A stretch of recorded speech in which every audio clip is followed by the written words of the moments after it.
동물한테 먹이 주는 거. 동물들이랑 가까이 가가지고 좋아요. 신기한 동물이 있어서 좋았어요. 동물들을 많이 볼 수가 없잖아요. 강아지 같은 거 말고. 근데 여기에는 동물들이 많고 동물원에도 없는 동물들이 몇 개 있어서 그래서 기분이 좋아요. 아이들의 짧은 여름방학을 특별한 기억으로 만들어주고 싶은 분들을 위해 준비했습니다. 단순히 바라만 보는 게 아니라 직접 체험하는 동안 꿈이 쑥쑥 자라는 마을로 여러분을 초대합니다.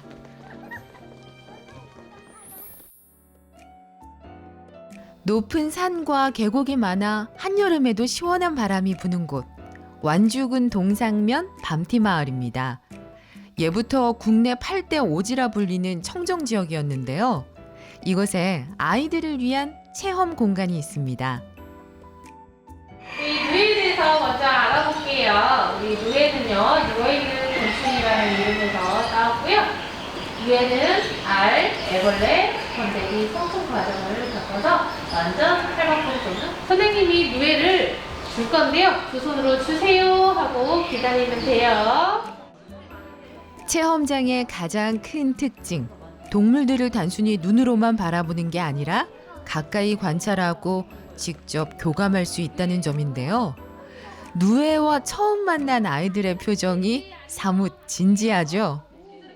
저희 체험장은요, 아이들이 직접 동물도 만질 수 있고요, 눈으로 관찰도 할 수 있고요, 생태 체험이라고 해서 직접 밖으로 나가서 버들치, 7수에 사는 버들치도 채집할 수 있고요, 곤충도 채집할 수 있고요, 숲 체험을 하면서 우리 친구들 명상과 요가도 할 수 있고요, 만경강 발원지 밤샘을 탐방하면서 야생화나 이 주위에 서식하는 다른 기타 곤충들도 관련된 것들을 다 관찰할 수 있는 체험장이라고 보시면 될 것 같아요. 자, 이 병아리는요, 선생님이 직접 부화기에 넣어가지고 온도하고 습도를 맞춰준 거예요. 그래서 엄마 닭이 알을 낳은 지 21일 만에 지금 부화하려고 준비하고 있어요. 선생님은요, 여러 종류의 알들을 1년에 2,000개에서 3,000개 정도 부화를 시키고 우리 친구들 올 때마다 이렇게 병아리 만지는 체험, 오병이 만지는 체험, 거병이 만지는 체험을 진행하고 있어요. 알에서 나오는 과정, 그리고 병아리가 돼서 우리 친구들이 병아리를 만질 수도 있고요. 그리고 밖에 실외 체험장으로 나가면요, 병아리가 자라가지고 중병아리가 돼 있어요. 그리고 엄마 아빠 닭이 돼가지고 또 짝짓기를 해서 또 알을 낳고, 이런 과정을, 한 살이 과정을 다 여기 와서 관찰할 수가 있어요. 도심에서는 쉽게 만날 수 없는 동물 친구들이 한자리에 모두 모였습니다. 이 모습이 신기한 아이들도 도마뱀에게서 쉽게 눈을 떼지 못하네요.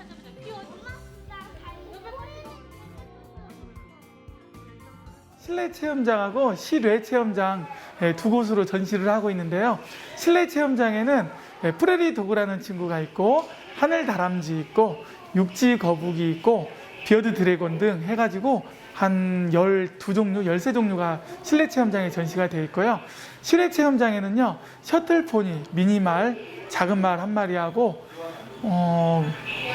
거위, 염소, 미니돼지 등 해서 한 15종류 정도가 저희가 전시되어 있어요. 그래서 저희 체험장에는 총 30종류 정도 우리 체험할 수 있는 친구들이 다 전시되어 있어요. 체험관 밖에는요, 제법 덩치가 큰 동물들이 모여 있습니다. 아이들이 한 곳에 모여 이 동물 친구와 만나기만을 기다리고 있는데요. 아이들의 시선을 단숨에 사로잡은 주인공, 바로 말입니다. 자, 이 친구의 이름은요, 새봄이라는 친구예요. 봄에 태어나서요? 네, 맞아요. 봄에 태어났다고 해서 새봄이고요.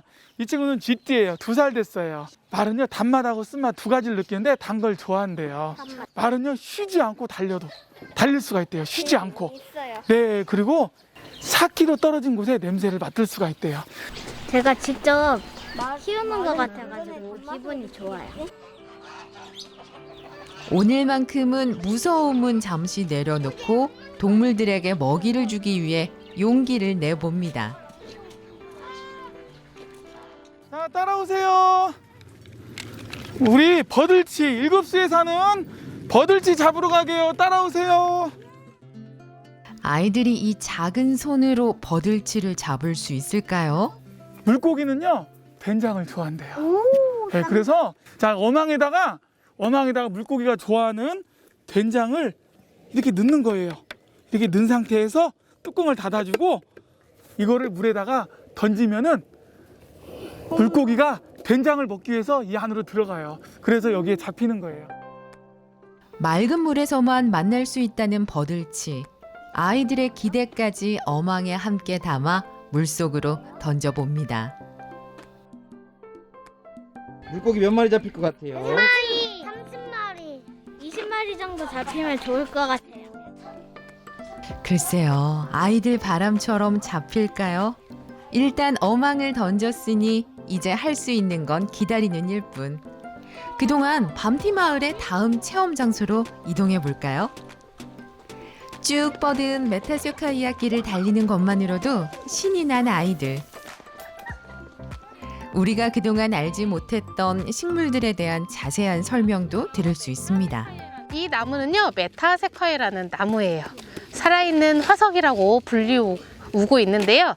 우리 중생대 시대에 공룡이 살았던 시대에 살았던 나무로서요. 우리 나중에 중국에서 발견을 해서 화석으로 발견도 돼 있고 그 씨앗이 발화가 돼서 파종을 해서 이렇게 나무가 우리나라까지 전해졌다고 해요. 야 뜯는다. 김치 고!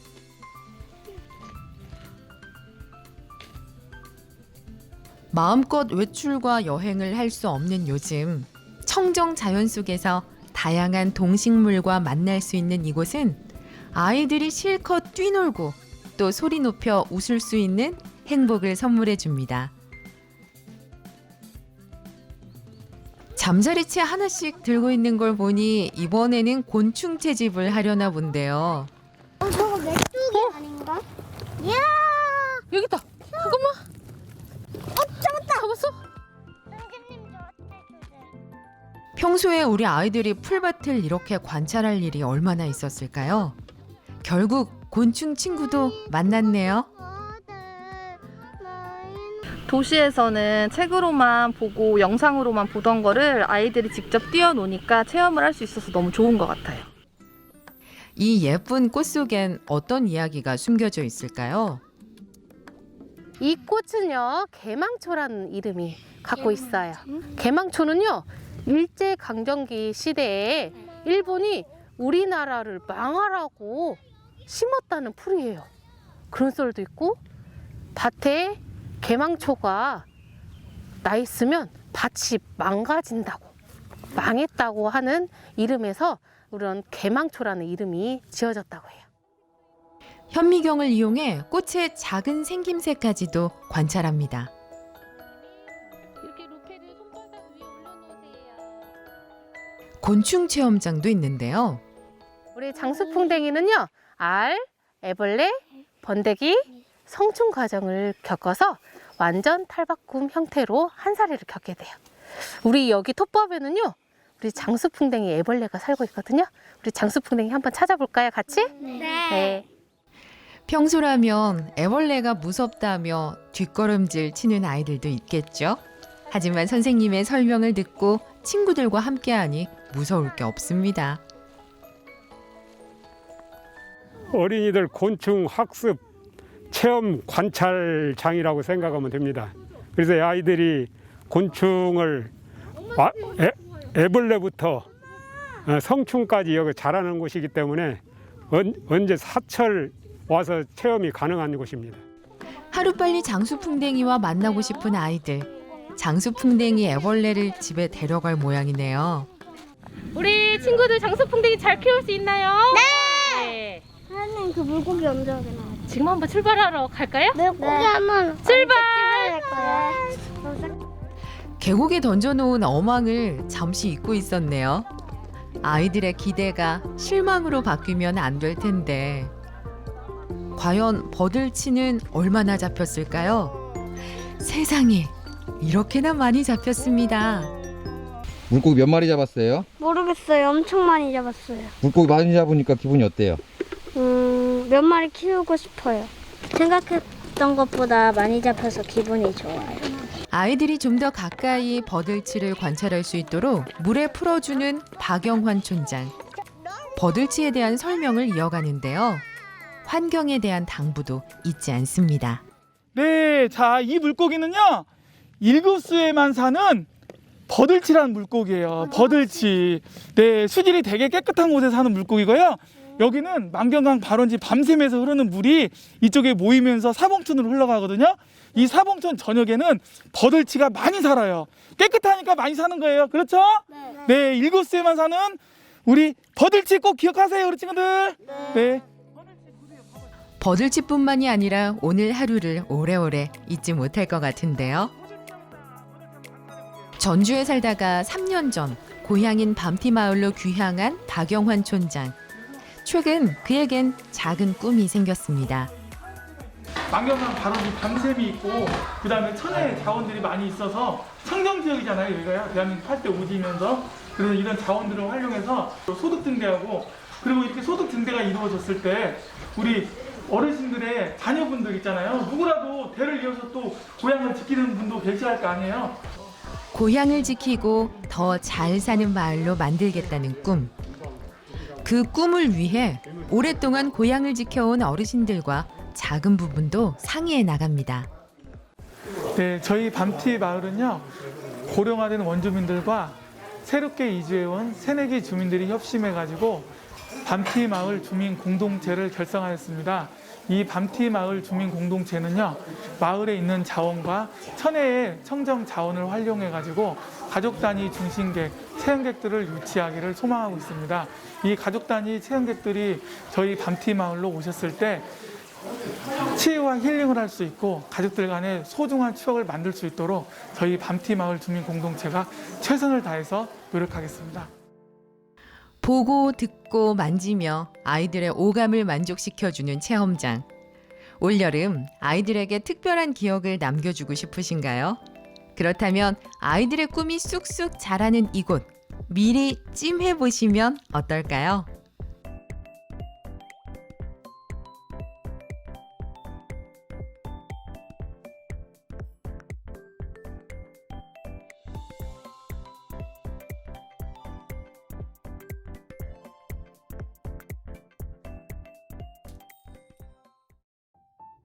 조선시대 관아 건물이었던 무주 한풍루. 경관이 빼어나 수많은 명사와 묵객들이 찾아와 풍류를 즐겼던 것으로 알려졌는데요.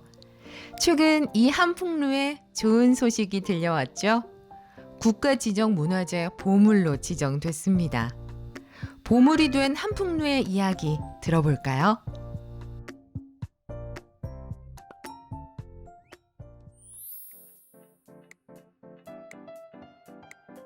남원의 명소 광한루, 전주 한벽당과 함께 호남 지방의 사만으로 꼽히는 무주 한풍루.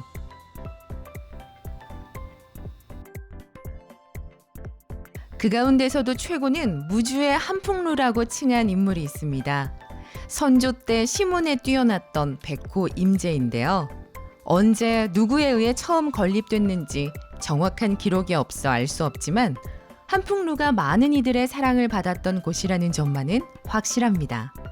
이 건물은 고려 공양왕 때 지어졌다고 정확하지는 않지만 그 설이 내려오고 있고요. 실제로 세종 때 그 천문학자를 지내신 김담이라는 분의 글 속에 한풍루 이 얘기가 나오고요. 또 무주라는 곳은 1614년에 적성산 사고가 있으면서 조선왕조실록을 봉안했기 때문에 많은 분들이 한양에서 찾아왔고요. 그분들이 여기 올라와서 서로 교류도 하고 또 주변 경치도 감상을 하고 또 시회도 읊었던 그런 장소입니다. 관아에 있던 정자로 추정되는 한풍루. 1592년 왜군에 의해 방화돼 소실된 것을 1599년 새로 복원을 했습니다. 우여곡절이 참 많았는데요. 아픈 우리 역사의 모진 풍파를 견뎌야 하기도 했죠. 네, 한풍루는 일제강점기에 일본인에 의해서 영동에 팔려가게 되었고요. 거기에서 간판도 한풍루가 아니라 금호루라는 이름으로 바뀌게 되었고요. 이거를 보게 된 무주 군민들이 왜 무주의 그 아름다운 누각이 영동에 있느냐. 그래서 이거를 되찾아와야 된다 해서 한풍루 복구 추진위원회를 결성을 했고요. 이 힘이 모아져서 1971년도에 100만 원에 매입해서 이쪽 원래 자리에 복원을 하려고 했는데요. 그 자리보다는 이쪽에 어떤 무주 군민의 결집의 장소이고 상징의 공간인 이곳에 복원을 하게 되었습니다. 무주 군민들의 사랑이 있어 제자리로 돌아올 수 있었던 한풍루. 최근에는 보물로 지정되는 경사스러운 일까지 생겼죠. 네, 이 한풍루는 조선시대 무주 관아 앞에 딸린 그 건물 형식을 표준 양식을 취하고 있기 때문에 가치가 있고요. 두 번째는 조선시대 명필인 한석봉 선생님이 현판을 직접 쓰어서 그게 남아 있고요. 마지막으로 가장 중요한 무주 군민의 사랑으로 보물로 지정되었습니다. 우리나라를 대표하는 두 명필이 쓴 현판이 걸린 한풍루. 한석봉과 강암 송성용 선생의 이름만으로도 문화재적 가치가 높습니다. 또 오랜 역사와 목재 조각법 등 건축 요소에서도 보물로서의 가치가 충분한데요. 특히 무주 군민의 노력으로 지키고 보물로 지정됐다는 점에서 더욱 의미가 있습니다. 네, 이 무주 한풍루는요, 어렸을 때 부모와 함께 손을 잡고 와서 뛰어놀고 했던 그런 추억의 장소이고요. 또 좀 크면은 학교 다닐 때 학교에서 주요 소풍 장소로서 이용됐던 그런 곳입니다. 그래서 많은 분들이 여기를 오게 되었고요. 또 무주에서 큰 행사가 있거나 또 반딧불 축제 때 이곳에 모여가지고 축제를 즐기고 또 무주를 알리는 그런 공간으로 사용됐던 아주 추억이 많은 그런 장소입니다. 우리의 애환이 담겨 있고 누군가의 추억이 서려 있는 무주 한풍루. 대대로 더 큰 자랑으로 남을 수 있도록 우리 모두가 지켜가야 할 소중한 보물입니다. 보물이 된 한풍루를 지나 이번엔 보물 같은 예술 작품들을 남기고 떠난 무주가 낳은 예술인과 만나볼까요? 한풍루에서 그리 멀지 않은 거리, 전통 공예 문화촌입니다. 이곳엔 무주가 낳은 괴짜 예술가 호생관 최북의 삶을 엿볼 수 있는 곳이 있습니다. 최북 미술관인데요. 붓으로 살아가는 사람이라는 호생관이란 뜻처럼 그림 그리는 일을 무척 사랑하는 예술가였습니다. 네, 최북 선생님은 1712년에 무주에서 태어나셨고요. 또 경주 최씨이지만 무주를 사랑해서 무주 최씨라고 스스로 말씀을 하셨고요. 또 아버지가 중인 계급이었지만 경제적으로 부유해서 시서화에 아주 능했습니다. 또 우리나라 최초 직업화가이고요. 또 그 당시 그 조선의 산수를 그리기 위해서 실제로 답사를 많이 다니면서 했기 때문에 우리나라 실제 경치를 그린 진경산수화의 대가로서 큰 획을 그은 인물입니다. 최북은 조선 후기 화가로 꽃과 풀, 새, 고목을 잘 그리는 것으로 이름 날렸는데요. 당시 중국 산수를 그리는 풍토에 반발해 조선의 진경산수화를 고집했습니다. 네, 당시 그 산수화는 중국 거를 모방하거나 아니면 관념적인 산수화를 많이 그렸는데요. 그 최북 선생님은 정선 선생님으로부터 산수화를 배우게 되면서 그 산수화의 변화를 오게 됩니다. 그래서 실제 장소에 가서 산과 들과 바위 이런 거를 보고 그림을 화폭에 담아낸 그런 분입니다. 그래서 이 최북 선생님을 산수화의 대가로 불립니다. 산수화에 뛰어나 최산수라는 별명을 얻기도 했던 그. 미술관에서도 그의 작품의 진수를 느낄 수 있는데요. 그를 작품 이전에 기이한 행동을 많이 한 화가로 알게 된 분도 계실 겁니다. 네, 최북 선생님은 우리나라 최초 직업화가인데요. 돈의 욕심은 별로 없었습니다. 그래서 사람에 따라서 무료로 그려주기도 하고 아니면 돈을 받기도 했는데요. 어느 날 양반이 찾아와서 이 선생님의 명성을 듣고 그림을 그려달라 했습니다. 근데 최북 선생님이 판단하기에 이분은 내 그림을 그려주고 싶지가 않았나 봅니다. 그래서 거절을 하니까 양반이 네 두 눈을 뽑아버리겠다고 합니다. 그래서 할 수 없이 그림을 그려주고 나서 최북 선생님이 스스로 내 자신이 내 뜻을 꺾었다. 그러면서 가지고 있는 붓끝으로 한쪽 눈을 찔러서 평생 한쪽 눈으로 제대로 된 그림을 그리겠다. 이렇게 다짐을 해서 이제 그림을 그리게 되는데요. 이런 면에 있어서 최북 선생님을 한국의 고우라고 불리는 이유가 됩니다. 괴팍하고 다소 기이해 보이기까지 하는 성격 탓에 순탄치 않은 삶을 살았던 최북. 하지만 북 한 자루의 의지에 살겠다는 신념과 그 실력만큼은 누구나 인정할 수밖에 없었습니다.